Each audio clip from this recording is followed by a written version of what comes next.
آج تک ہمیں یہ بتاتے رہے کہ شیعوں کے 40 پارے ہیں. میں پاکستان سے ایران سے عراق گیا, وہاں پہ میں نے دیکھا یہی قرآن وہ پڑھتے ہیں کہ جو ہماری مساجد کے اندر ہوتا ہے, جو سعودی عرب ریاض سے چھپ کے آتا ہے. تو میں اپنی آنکھوں کے اوپر یقین کروں گا یا میں مولوی صاحب کی بتائے ہوئے نفرت کی بات کروں؟ دیکھیں, جہاں تک بات ہے اہل التشیع کی, میری باتوں کو پروموٹ کرنا, میں ان کا شکریہ ادا کرتا ہوں. اور یہ صرف میری نہیں, کوئی بھی شخص ہو, میں آپ کو حقیقت بتاؤں, اہل تشیع کے دلوں میں جو اہل بیت کی محبت ہے, واللہ باللہ ان کو اللہ رب العزت نے کھڑا کیا ہے, ان کو قائم کیا ہے کہ یہ لوگ اہل بیت کا پرچار کریں. یہ وہ گروہ ہے اہل تشیع.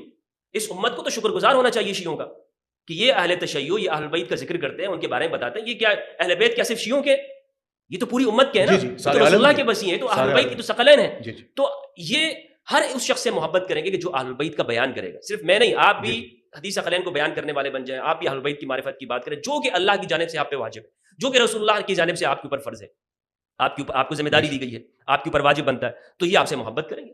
ان کے دلوں میں, ان کو میں نے دیکھا ہے اہل بیت کے ذکر پہ یہ روتے ہیں, اہل بیت کے لیے اپنی جانیں دیتے ہیں, یہ قربان ہوتے ہیں. ہمیں ان کا شکر گزار ہونا چاہیے. السلام علیکم مفتی صاحب. وعلیکم السلام ورحمۃ اللہ. کیسے ہیں مفتی صاحب؟ خیریت سے ہیں؟ الحمدللہ. مفتی صاحب, آپ کو ایک دفعہ پھر ہم نے دعوت دی ہے کہ آپ کے ساتھ ہم سخت ترین سوالات رکھیں جیسے پہلے رکھے تھے, کیونکہ مفتی صاحب آپ کی شخصیت جو ہے وہ اہل سنت عوام میں خاص طور پر بڑی متنازع ہوتی جا رہی ہے. وہ متنازع اس لیے ہوتی جا رہی ہے کہ آپ جو بھی بات کرتے ہیں اپنے چینل سے, میں یقیناً آپ ذمہ داری کے ساتھ بات کرتے ہیں اور قرآن و سنت کے دلائل ہوتے ہیں آپ کے پاس, لیکن وہ چیز شاید عوام الناس کو یا علماء کو یا مشائخ کو پسند نہیں آ رہی. تو میں سوشل میڈیا پہ یا جو ہماری جنرل پبلک ہے اس کے ریئیکشنز آ رہے ہیں, ٹھیک ہے, تو وہ چیزیں میں آپ کے ساتھ آج ڈسکس کروں گا. وہ سارے کرٹیکل کویشچن, موسٹ کرٹیکل سوالات میں آپ کے سامنے ڈسکس کروں گا, اور میں انشاءاللہ پوری امید کرتا ہوں کہ آپ قرآن و سنت کی روشنی میں اس کے جوابات دیں گے. تو مفتی صاحب, ہم وقت کو ضائع کیے بغیر جو ہے اپنا پہلا سوال کرتے ہیں, اور یہ پہلا سوال جو ہے وہ ایٹم بم ہے. اللہ اکبر, یہ ایٹم بم سوال ہے. وہ ہے سیدہ کائنات حضرت فاطمہ الزہرا سلام اللہ علیہا کی شہادت کے حوالے سے. یہ سوشل میڈیا پر ایک بہت کرٹیکل ایشو بن چکا ہے کہ سیدہ کائنات حضرت فاطمہ الزہرا سلام اللہ علیہا کا قاتل کون؟ سیدنا مسیح علیہ السلام کو ان کی قوم نے الہ مان لیا, ان کے معجزات کو دیکھ کر, ان کی خرق عادات چیزوں کو دیکھ کر. قرآن مجید نے اس کا ذکر کیا ہے کہ یہ ان کی قوم نے اس طرح سے رویہ رکھا ہے حضرت عیسیٰ علیہ السلام کے ساتھ. تو کیا اب ہم کہہ سکتے ہیں کہ سیدنا مسیح کی تعلیمات میں اس طرح کی شرکیات ہیں؟ نعوذ باللہ, ہرگز نہیں. وہ توحید سے پر تعلیمات ہیں, وہ تو اللہ کی طرف بلانے والے تھے, اللہ کی طرف بلانے والے. اور بروز قیامت یہ پوچھا بھی جائے گا, جی کہ عیسیٰ کیا آپ نے کہا تھا؟ عیسیٰ علیہ السلام کہیں گے کہ نہیں, میں نے تو نہیں کہا تھا, میرے بعد ان لوگوں نے اس طرح سے یہ کیا ہے. اسی طرح آپ یہ دیکھیں کہ جو اہل البیت علیہ السلام کی تعلیمات ہیں, اہل البیت کی جو تعلیمات ہیں, کیا اس سے کوئی انکار کر سکتا ہے کہ رسول اللہ صلی اللہ علیہ وآلہ وسلم نے ان کو قرآن کے برابر قرار دیا ہے, الثقلین, قرآن کے برابر. لیکن رسول اللہ کے وہی اہل البیت اس امت کے لیے ایک زمانہ ایسے آیا کہ یہ امت ان کے بارے میں کشمکش میں پڑ گئی, بلکہ اس امت کے اندر ایسے ملعون پیدا ہوئے کہ جنہوں نے ان اہل البیت کو شہید کیا, ان پہ ظلم و ستم کیے. امام حسین علیہ السلام کیا کربلا کے اندر متنازع شخصیت تھے کہ ان کو شہید کیا گیا؟ کیا امام جعفر صادق کی جو شہادت ہوئی علیہ السلام کی, کیا وہ متنازع شخصیت تھے اپنے زمانے میں؟ امام محمد الباقر, امام زین العابدین علیہ السلام, امام جعفر صادق, امام موسیٰ الکاظم, امام علی رضا, امام تقی, امام نقی, امام حسن عسکری علیہ السلام, امام المہدی, ان کے اوپر اختلاف ہو سکتا ہے, یعنی یہ کہ ایک اصولی نقطہ نگاہ سے کہ وہ پیدا ہوئے ہیں یا نہیں ہوئے ہیں, لیکن یہ جو ائمہ علیہ السلام ہیں, کیا ان کو ہم متنازع کہہ سکتے ہیں؟ لیکن یہ امت ان کے بارے میں بھی اختلاف میں پڑی ہے. تو اب جو پیغام بھی اہل بیت کے حوالے سے دیا جاتا ہے, تو پھر چونکہ عام طور پر ہمارے یہاں مروجہ ذہنیت یہ ہے کہ مروجہ ذہنیت کے اوپر فرقے نے غلبہ کیا ہوا ہے. یعنی ہمارے ہاں لوگوں کی جو سوچ ہے نا, وہ اہل بیت علیہ السلام یا قرآن کا غلبہ عام لوگوں کے اوپر نہیں ہے, سوسائٹی کے اوپر. اگر وہ غلبہ ہوتا تو اگر ایک شخص حدیث ثقلین بیان کرتا ہو تو کسی کو کوئی مسئلہ ہی نہ ہوتا. لیکن آج جو کہتے ہیں, ہماری جو پوری تعلیم ہے, جو پوری جو دعوت ہے, وہ کس بنیاد کے اوپر ہے؟ خدا کی توحید قرآن مجید کے اوپر اور رسول اللہ صلی اللہ علیہ وآلہ وسلم کے اہل بیت کے اوپر, جو کہ رسول اللہ نے اس امت کے لیے بطور رہنما کے چھوڑے ہیں. تو یہ جو متنازع شخصیت کا لفظ آپ نے استعمال کیا, میں اس سے پہلے جنید الرحمان بھائی اس سے اختلاف کرنا چاہوں گا کہ لوگوں نے, آپ یوں کہہ سکتے ہیں کہ لوگ اس طرح سے سمجھتے ہیں. جی لوگ اور میں آپ کو ایک بات اور کہنا چاہتا ہوں کہ یہ خود اہل سنت ایک دوسرے کے لیے متنازع ہیں. یہ اہل سنت کے جتنے بھی فرقے ہیں, ٹھیک ہے, کیا یہ ایک جگہ پہ متفق ہیں؟ نہیں. مطلب اہل سنت کا جو یہ لفظ ہے, ٹائٹل ہے, اس سے پہلے بھی ہم گفتگو کر چکے ہیں. اس اہل سنت کے کتنے فرقے بنے ہوئے ہیں؟ دیوبندی ہیں, ہزاروں فرقے بنے ہوئے ہیں, اس کو شمار میں نہیں آتے. معتزلہ سے آپ شروع کرتے ہیں, خوارج سے آپ شروع کرتے ہیں, یہ جتنے بھی آگے پھر موجودہ زمانے کے آپ دیوبندی بریلوی کو آپ دیکھ لیں، اہل حدیث و سلفیہ کو دیکھ لیں، صوفی اور سنی کی تقسیم موجود ہے، صوفی اور سلفی کی تقسیم موجود ہے. اس میں یہ ایک دوسرے کے لیے متنازع شخصیتیں ہیں. مثلا دیوبندیوں کے جو اکابرین ہیں وہ بریلویوں کے لیے متنازع ہیں، بریلویوں کی جو اکابرین ہیں وہ ان کے لیے متنازع شخصیت ہے، وہ ان کے اوپر اتفاق نہیں کر سکتے. ان کا ایک دوسرے کے مسائل کے اوپر اتفاق تو موجود نہیں ہے نا، یہ اتفاق موجود ہے؟ نہیں، اتفاق نہیں. اگر اتفاق ہے تو آپ مجھے بتائیے کوئی ایک جگہ بتا دیں جس میں مولانا فضل الرحمان صاحب حافظ اللہ کے پیچھے مولانا الیاس قادری صاحب حافظ اللہ وہ نماز پڑھ رہے ہوں. ہم نے تو نہیں دیکھا. یا وہ یہ جرت کر کے دکھا دیں کہ اپنے مرکز کے اندر مولانا صاحب کو بلا لیں اور کہیں کہ جناب آپ بھی سنی ہے، دیوبند مکتب فکر سے آپ کا تعلق ہے، کوئی بات نہیں، آپ متنازع شخصیت نہیں، آپ کے پیچھے نماز پڑھ چلے، کوئی مسئلہ نہیں. یا کیا یہ کرنے کو تیار ہے؟ ابھی تک تو فی الحال نہیں کرنے کو تیار ہے. نظر نہیں. اس کا مطلب یہ کہ نظریات کا اختلاف ہوتا ہے، گفتگو کا اور ان دلائل کا اختلاف موجود ہے. تو آپ یہ کہہ سکتے ہیں کہ میرے جو دلائل ہیں وہ اہل بیت علیہ السلام کی فکر کے اوپر مبنی ہیں، میں اس حدیث ثقلین کا پرچار کرنا چاہتا ہوں. میری پوری دعوت، پوری کوشش یہ ہے کہ حدیث ثقلین کا پرچار ہو. اب یہاں پر بات یہ آتی ہے کہ پھر وہ مسائل جس پر ہمارے ہاں فرقے والے کہتے ہیں کہ بھائی اجماع ہو چکا ہے، زبان مت کھولو، تو مجھے بتائیں جب ہم اہل بیت کی معرفت کی بات کریں گے تو کیا ان لوگوں کا بیان نہیں ہوگا کہ جنہوں نے اہل بیت پہ ظلم و ستم کیے، جنہوں نے اہل بیت علیہ السلام کو شہید کیا، جن کے ادوار کے اندر اہل بیت ایک علاقے سے نکل کر دوسرے علاقوں پہ گئے؟ یہ تو مدینہ المنورہ کے رہنے والے تھے، یہ کربلا کے اندر کیوں آئے، یہ سامرا کے اندر کیوں موجود ہیں، یہ مشہد اور طوس کے اندر کیا کریں، یہاں تک کیسے پہنچے، ان کی شہادتیں کیسے ہوئی ہیں؟ تو یہ جب ہم صورتحال پہ غور کرتے ہیں تو ہمیں معلوم یہ ہوتا ہے کہ اہل بیت کی معرفت کے ساتھ ساتھ اس بات کا بیان بھی واجب ہے کہ ان کے دشمنوں کا پردہ چاک کیا جائے، بتایا جائے کہ کس نے اہل بیت کے اوپر ظلم و ستم کیا، بتایا جائے کہ حدیث ثقلین کے ہوتے ہوئے جن کو رسول نے رہنما قرار دیا ہے، قرآن کے ساتھ برابر قرار دیا ہے، سنن ترمذی کی روایت 3786 اور صحیح مسلم کی روایت 6225، یہ اہل البیت ہیں. اذکرکم اللہ فی اہل بیتی، اذکرکم اللہ فی اہل بیتی، میں تمہیں اپنے اہل بیت کے بارے میں اللہ یاد دلاتا ہوں. اس کا ترجمہ یہ ہے یعنی اہل بیت کا ذکر ہونا چاہیے، اہل بیت کا بیان ہونا چاہیے، اللہ یاد رہنے چاہیے ہر حال میں کہ میں اپنے خدا کو یاد رکھوں اہل بیت کے بارے میں گفتگو کرتے ہوئے. مجھے بتائیں جنید بھائی کہ ہمارا قصور کیا ہے، ہم نے کس نئی فکر کا پرچار کیا ہے؟ قرآن مجید کے اندر سورہ بقرہ سورت نمبر 2 اور اس کا ورس نمبر 140 ہے، آیت نمبر 140. اللہ سبحانہ و تعالیٰ نے ارشاد فرمایا اعوذ باللہ من الشیطان الرجیم بسم اللہ الرحمن الرحیم ومن اظلم ممن کتم شہادۃ عنده من اللہ وما اللہ بغافل عما تعملون. اس شخص سے بڑا کوئی ظالم نہیں ہے کہ جس کے پاس اللہ کی جانب سے گواہی موجود ہو اور پھر وہ اسے چھپا دے. اللہ کی گواہی موجود ہو اور جو تم کرتے ہو اللہ اس سے غافل نہیں ہے، اللہ کو معلوم ہے حقیقت حال کیا ہے. اللہ کی گواہی کیا ہوتی ہے؟ اس پوری سورت کو پڑھیں تو سورت البقرہ بنی اسرائیل کی جو قوم ہے ان کی پوری تاریخ بیان کرتی ہے.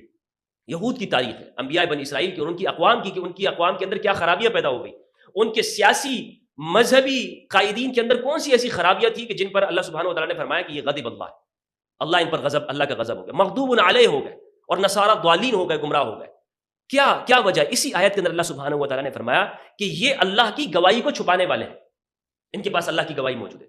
یعرفونہ کما یعرفون ابناءہم، یہ اس محمد عربی صلی اللہ علیہ وآلہ وسلم کو ایسے پہچانتے ہیں، معرفت رکھتے ہیں جیسے کہ یہ اپنے بچوں کی معرفت رکھتے ہیں، اپنے بچوں کی پہچان رکھتے ہیں. لیکن پھر بھی یہ کیا کرتے تھے؟ جو رسول اللہ کی گواہی کی کتابوں میں موجود تھی اس کو چھپا دیا کرتے، لوگوں کے سامنے آشکارا نہیں کرتے تھے کہ بھائی ہمارے جو مکتب کے لوگ ہیں، ہمارے جو فرقے کے لوگ ہیں وہ ہمارے بارے میں کیا کہیں گے، مجھے تو میں پادری لگاؤں یہاں پر میری تو نوکری چلی جائے گی. تو یہ حدیث ثقلین کی معرفت یہ کس بات کا تقاضا کرتی ہے کہ حجۃ الوداع میں رسول اللہ صلی اللہ علیہ وآلہ وسلم نے 1,24,000 صحابہ کرام سے کہا اے میرے صحابہ تم کبھی گمراہ نہیں ہوگے. یہ ضمانت رسول اللہ نے کن کو دی؟ صحابہ کرام کو، جن کے بارے میں کہتے ہیں کہ کلہم عدول، یہ سارے عادل ہیں. تو ان کو ضمانت رسول اللہ اپنے اہل بیت کی دے رہے ہیں، میں تمہیں اہل بیت چھوڑ کے جا رہا ہوں. ان سے یہ نہیں کہہ رہے کہ تم لوگ موجود ہو، تمہیں کس چیز کی ضمانت کی ضرورت ہے، تم تو ہمیشہ سیدھے راہ پر چلتے رہو گے. حضور نے فرمایا تم کبھی گمراہ نہیں ہوگے اگر تم قرآن کو تھام کے رکھو گے اور میرے اہل بیت کے پیچھے چلو گے. اور یہ روایت سنن ترمذی میں موجود، جابر بن عبداللہ فرماتے ہیں کہ قصواء اونٹنی پر رسول اللہ صلی اللہ علیہ وآلہ وسلم سوار تھے، حجۃ الوداع میں حضور نے فرمایا. اب بعد میں کچھ کہیں گے کہ چیز ضعیف ہے، کمزور ہے، وغیرہ وغیرہ ہے، لیکن ترمذی رحمہ اللہ نے اس کو نقل کیا اور اس کے بہت شواہد ہیں، حسن درجے کی روایت ہے. اب یہ گواہی ہے، یہ اس امت کے پاس ایسی گواہی موجود ہے کہ اس کا ابلاغ بلغوا عنی ولو آیا، پہنچاؤ مجھ سے اگرچہ ایک بات ہی کیوں نہ ہو. رسول اللہ نے اس گواہی کو امت تک پہنچایا. لیکن اگر اس امت کے علماء وہ ایک دوسرے کو کافر قرار دیتے ہو، ایک دوسرے کے پیچھے نمازیں نہ پڑھتے ہوں، ایک دوسرے کو الجھا کے رکھیں کہ جناب ہاتھ ایسے چھوڑ کے پڑھنا ہے نماز، یا ہاتھ ادھر باندھنا ہے، ادھر باندھنا ہے، ادھر باندھنا ہے، ادھر باندھنا ہے نماز، ہاتھوں کو نماز میں ادھر تک اٹھائیں یا یہاں تک اٹھائیں، ان مسائل کے اندر فروعی اختلافات کے اندر الجھا کے رکھا، اور جو اصل قائدین نے جہاں سے دین لینا تھا اس کے اوپر کوئی گفتگو نہیں کرتے. تو یہ گواہی کو چھپانے والے ہیں یا نہیں ہیں؟ یہ گواہی کو چھپا رہے ہیں. اس گواہی کا جو بھی بیان کرے گا تو وہ اپنے آپ کو تیروں کے سامنے کھڑا کر دے گا, اس کے اوپر تیر چلیں گے. اور وہ شعر ہے نا, وہ کہتے ہیں کہ دیکھا جو تیر کھا کے کمی گاہ کی طرف اپنے ہی دوستوں سے ملاقات ہو گئی. تو یہ اپنے دوست کون ہیں؟ اپنے ہی فرقے کے لوگ ہوتے ہیں. یہ کہتے ہیں نہیں, اس کا بیان تم نے نہیں کرنا, اس حدیث کا بیان تم کر رہے ہو, تو پکا رافضی. تو بات دراصل یہ ہے جنید بھائی کہ متنازع شخصیت کے حوالے سے میں نے آپ کو بیان کر دیا کہ میرے کوئی اس طرح ہمارے. اچھا, آپ کے اوپر ایک الزام ہے. اچھا, الزام کیا لگاتے ہیں کہ مفتی فضل ہمدرد صاحب, بالکل میں آپ سے کلی بات کر رہا ہوں, کلی بات, کہ مفتی فضل ہمدرد صاحب جو ہیں وہ شیعہ ورژن پہ کام کر رہے ہیں.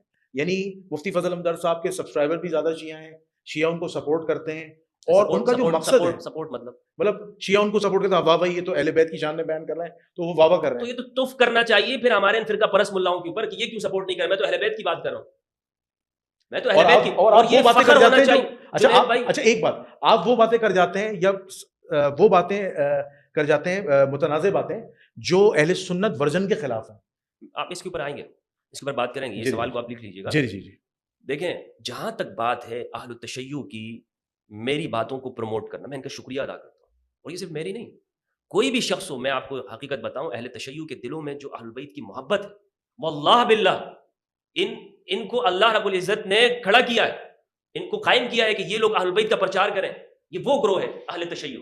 اس امت کو تو شکر گزار ہونا چاہیے شیعوں کا کہ یہ اہل تشیع, یہ اہل بیت کا ذکر کرتے ہیں, ان کے بارے میں بتاتے ہیں. یہ کیا اہل بیت کیا صرف شیعوں کے, یہ تو پوری امت کے ہیں نا, تو رسول اللہ کے وسیع ہیں, تو اہل بیت کی تو ثقلین ہیں. تو یہ ہر اس شخص سے محبت کریں گے کہ جو اہل بیت کا بیان کرے گا. صرف میں نہیں, آپ بھی حدیث ثقلین کو بیان کرنے والے بن جائیں, آپ بھی اہل بیت کی معرفت کی بات کریں, جو کہ اللہ کی جانب سے آپ پہ واجب ہے, جو کہ رسول اللہ کی جانب سے آپ کے اوپر فرض ہے, آپ کو ذمہ داری دی گئی ہے, آپ کے اوپر واجب بنتا ہے. تو یہ آپ سے محبت کریں گے.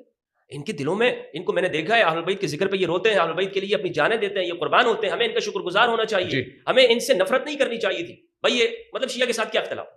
شیعہ کے ساتھ جتنی بھی اختلاف امامت کا نا, تو یہ کس کو امام مانتے ہیں؟ نہیں, اختلاف تو بہت ساری چیزیں, بہت سارے اختلافات ہیں, لیکن بنیادی اختلاف یہ ہے جس کے اوپر ہمارے ائمہ نے لکھا ہے, شہرستانی وغیرہ نے, کہ تلوار اس کے اوپر چلیے. تو یہ امام کس کو مانتے ہیں؟ یہ کس حوالے سے میں سمجھا, امام کن کو مانتے ہیں؟ علی کو امام مانتے ہیں, حضرت علی امام, امام حسن. شیعہ تو حضرت تو یہ کون سا 12 امام کو مانتے ہیں. کون سا کفر اسلام کا مسئلہ بنا دیا اس کو؟ تو آپ اس کے اوپر تو گفتگو ہونی چاہیے. ٹھیک ہے, آپ کے دلائل اسلام کا نہیں, لیکن اچھی یعنی ان کی سوچ بہتر ہے نا. اصل میں اہل سنت کا جو بنیادی جو اختلاف ہے سب سے بڑا, جس کی وجہ سے وہ آپ کو بھی متنازع کہتے ہیں, چونکہ اہل تشیع جو ہیں ان میں جو تعداد ہے روافض کی, یعنی صحابہ کے گستاخوں کی, بہت زیادہ ہے. تو اسی وجہ سے جب مفتی فضل ہمدرد صاحب قرآن و اہل بیت کی بات کرتے ہیں, یا وہ باتیں, وہ تاریخ کی متنازع باتیں جو شیعوں کے فیور میں جاری ہوتی ہیں اور اہل سنت کے خلاف جاری ہوتی ہیں, تو اس پہ وہ کہتے ہیں کہ نہیں, یہ تو بھائی شیعہ ورژن پہ کام کر رہا ہے, یا اس کی سوچ میں رافضیت ہے. آپ پہ نیم رافضی کا بھی الزام ہے. اچھا, یہ چھپا ہوا رافضی کھل کے سامنے نہیں آتا, یہ عوام کے اوپر.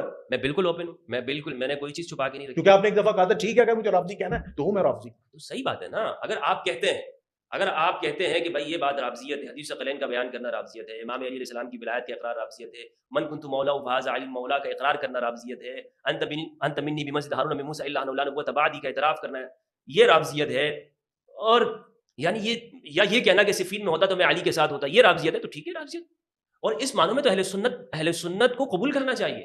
اہل سنت کے اکابرین نے بھی لکھا ہے کہ ہاں یہ بات صحیح ہے, ہم علی کے ساتھ. اہل سنت کے اکابرین نے, میں کیوں غلط بیانی کروں, اہل سنت کے جو ہمارے اکابرین ہیں دیانت کے ساتھ, میں آپ کو کہتا ہوں کہ وہ امام علی علیہ السلام کے ساتھ کھڑے, وہ کسی باغی گروہ کے ساتھ کھڑے نہیں ہیں, وہ اہل بیت کے ساتھ ہی کھڑے. لیکن آج ہمیں بتایا یہ جاتا ہے صرف شیعہ نفرت کے اندر, چونکہ شیعوں کے ساتھ ایک مختلف وجوہات ہیں نفرت کی اور دوسری کی وجوہات ہیں جو بنا دی گئی ہیں, جن وجہوں سے ہمارے ہاں لوگ وہ کہتے ہیں نہیں تم شیعوں کی صحیح بات کا بھی انکار کر دو. بھائی میں پاگل ہوں, میں اللہ کی گواہی کا انکار کر دوں؟ یعنی شیعہ کی اگر صحیح بات بھی ہو میں اس کو نہ مانوں صرف اس لیے کہ وہ آپ کے فرقے کا نہیں ہے, میرے فرقے کا نہیں ہے. تو اس کا مطلب تو یہ ہے نا جنید بھائی کہ ہم اللہ کی گواہی کو چھپانے والے ہوں گے. کونوا قوامین بالقسط شہداء للہ, انصاف کے لیے کھڑے ہو جاؤ, اللہ کے لیے گواہی دو. کیا مطلب ہے اس بات کا؟ کہ اگر وہ بات میرے اپنے فرقے کے خلاف بھی جاتی ہے, اگر وہ بات میرے اپنے مسلک کے خلاف بھی جاتی ہے, میرے اپنے والدین کے خلاف ہی کیوں نہیں جاتی ہے, وہ کسی اور فرقے کے, میں پھر بھی وہ حق میں بات کرتا ہوں. اگر وہ سنی کی بات درست ہے تو میں وہ بات کروں گا, دلائل کے اوپر میں دیکھوں گا.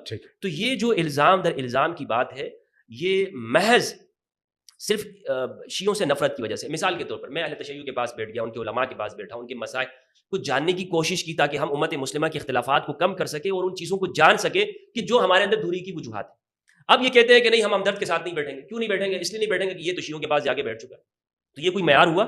یہ الزام ہے آپ کے اوپر. یہ الزام نہیں, وہ دیکھتے ہیں نا کہ میں کیا. تو کیا یہ معیار بنتا ہے کہ آپ کسی کے ساتھ نہ بیٹھیں؟ آپ تو پیس اور ہارمونی پہ کام کر رہے ہیں. پیس اور ہارمونی کو ایک سائڈ پہ رکھ دیں. ہاں. اگر کوئی شخص کسی شیعہ کے ساتھ بیٹھ جاتا ہے, ان کی مجلس میں چلا جاتا ہے, تو کیا اس کے ساتھ بندہ بیٹھنا چھوڑ دے؟ نہیں, ایسا ہونا تو نہیں چاہیے, بالکل نہیں ہونا چاہیے. نہیں ہونا چاہیے نا. لیکن چونکہ ان کی کابر نے فتوے دیے ہوئے ہیں, ان کے جو بڑے بزرگ ہیں وہ شیعہ کو مرتد سمجھتے ہیں اور تکفیر کرتے ہیں شیعہ کی, تو یہ اپنے فرقے کو بچانے کے لیے وہ کہتے ہیں کہ نہیں ہمارا تو فرقہ پھر وہ اصول ختم ہو جائیں گے. تو پھر اہل سنت بھی تو کہتے ہیں نا کہ شیعہ جو ہے وہ صحابہ کی تکفیر کرتے ہیں, وہ بھی تو ریبٹل میں یہ بات کہتے ہیں, تبھی ہم جو ہے ان کی تکفیر کرتے ہیں. دیکھیں, شیعہ تکفیر کرنا محض اس بنیاد کے اوپر کہ آپ کے پاس دلائل ہوں. مثال کے طور پر ایک سنی کہتا ہے کہ جناب ہم شیعہ کو ان وجوہات سے ہم کہتے ہیں کہ یہ کافر ہے, یہ دلائل ہے, ٹھیک ہے, ہمارے نزدیک یہ ہیں, تو اس پر بات کی جا سکتی, اس پر بات ہونی چاہیے. میں یہ نہیں کہتا ہوں کہ آپ بالکل یہ نہیں کہہ سکتے کہ فلاں بندہ ہر حال میں آپ کہیں کہ نہیں آپ کے اوپر لازم ہے کہ فلاں مسلمان ہے, اگرچہ وہ کفریات ہی کیوں نہ کرتا ہو. یہ ضروری نہیں ہے.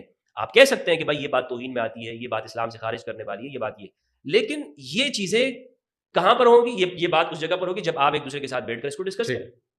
آپ میرے پاس آئے, آپ نے مجھے کہا کہ ہمدرد بھائی فلاں شخص فلاں آدمی وہ یہ کام کرتا ہے, اس کا نظریہ یہ ہے وغیرہ ہے, فلاں کے اندر یہ چیزیں پائی جاتی ہیں. میں ایک جانب سے ہو کر فیصلہ دے دوں, کیا یہ انصاف کے اوپر مبنی ہوگا؟ نہیں. اور میں اس کو بلاؤں بھی نہیں. بھائی قاضی کا فیصلہ کیا ہوتا ہے؟ قاضی کا فیصلہ یہ کہ دونوں طرف بات ہوتی ہے. میں اس کے دلائل کو پڑھوں گا تو صحیح. جی بالکل. آج تک ہمیں یہ بتاتے رہے کہ شیعوں کے 40 پارے ہیں. میں پاکستان سے ایران سے عراق گیا, وہاں پہ میں نے دیکھا یہی قرآن وہ پڑھتے ہیں کہ جو ہماری مساجد کے اندر ہوتا ہے, جو سعودی عرب ریاض سے چھپ کے آتا ہے. تو میں اپنی آنکھوں کے اوپر یقین کروں گا یا میں مولوی صاحب کے بتائے ہوئے نفرت کی باتوں کے اوپر؟ تو اب چونکہ میں وہ دیکھ لیا, میں نے وہ بات, تو میں نے کہا کہ نہیں, یہ ہمارے فرقہ پرست مولوی نے جو بات کی یہ بات صحیح نہیں, یہ میرے پاس اللہ کی گواہی ہے. ٹھیک ہے. یعنی اس بات کی گواہی میں نے آگے ڈلیور کرنی ہے, میں نے لوگوں تک پہنچانی ہے. یہ کہتے ہیں نہیں تم یہ بھی نہیں بیان کرو, تم صرف وہی بیان کرو جو ہمارا کابر نے لکھا ہے کہ ان کے 40 پارے. میں کیوں مانوں بھائی آپ کی اس بات کو؟ تو پھر تو یہ اس کا مطلب ہے آپ اپنے فرقے بچا رہے نا. آپ اپنے فرقے بچانے, میں آپ کا فرقہ نہیں بچا رہا ہوں, میں تو اسلام کی جنگ لڑ رہا ہوں, میں تو اہل بیت علیہ السلام کی معرفت کی بات کر رہا ہوں. تو اس لیے ان کا نقطہ نظر میرے حوالے سے یہی بنے گا. جی مفتی صاحب, ہم اپنے اسی سوال کی طرف آتے ہیں کہ آپ کو پتہ ہے یہ ایک بڑا سنگین معاملہ ہے, سیدہ کائنات فاطمہ الزہرا سلام اللہ علیہا کی شہادت کا جو معاملہ ہے. تو چونکہ ہمارا وہ سوال رہ گیا, تو میں چاہ رہا ہوں کہ آپ اس پہ بتائیں کہ فاطمہ الزہرا سلام اللہ علیہا کا جو سید النساء اہل الجنہ ہیں, ان کا قاتل